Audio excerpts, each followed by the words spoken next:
খুব কষ্ট হচ্ছে, ভীষণ কষ্ট হচ্ছে।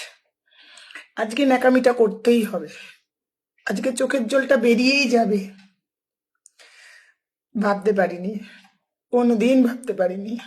আমি প্রত্যেকটা সময় না দাদার পোস্টে কমেন্ট করতাম, দেখতাম। কিছু কিছু মানুষ আছে ফেসবুকে আসার পর দেখি তাদের পোস্টগুলো সামনে আসে।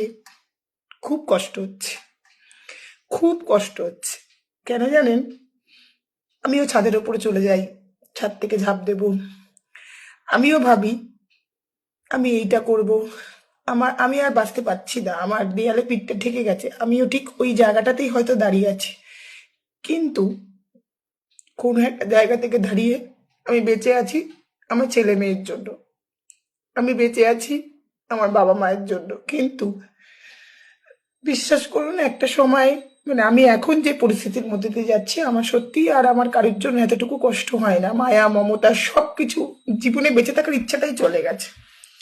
কিন্তু এর থেকেও বড় কথা হচ্ছে, এবার আপনারা একটু রিলেটেড করতে পারবেন। এই যে দেবলীনাদিকে নিয়ে কদিন আগে কিছু একটা ঘটনা হয়েছিল, আপনারা জানেন। জানি না সেটা কতটা সত্যি কি মিথ্যে কি কিছু আমি জানি না। কিন্তু আজকে যদি এই দাদার ক্ষেত্রেও, এই দাদা যদি সুইসাইড করতে গিয়ে কোনো কারণে বেঁচে যেত, এই দাদাকে নিয়ে না ঠিক এইরকমই কাটাছেঁড়া হতো। নিজের জীবনটা পাওয়া, বলে না মনুষ্য জীবন পাওয়া অনেক কপাল, অনেক কপাল করে পেতে হয়। তো সেই জীবনটা সহজে কেউ নষ্ট করতে চায় না। যদি তার পিঠটা দেওয়ালে ঠেকে না যায়, যদি তার পিঠটা দেওয়ালে ঠেকে না যায়, সে সুইসাইড করতে চায় না। তো এই দাদা ভাই যদি আজকে কোনো কারণে বেঁচে যেত, এই দাদা ভাইকেও কিন্তু আমরা ছাড়তাম না।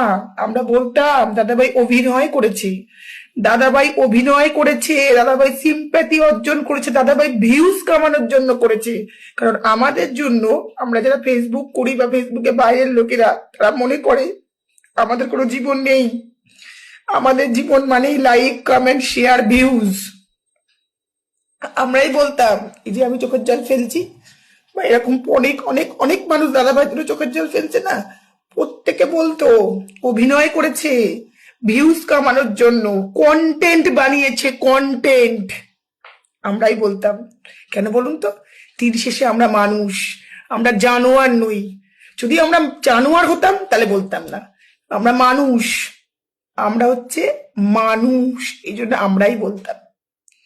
শুধু এইটুকুই বলবো, একবার ভাবা উচিত ছিল দাদা ভাই, তোমার একবার ভাবা উচিত ছিল।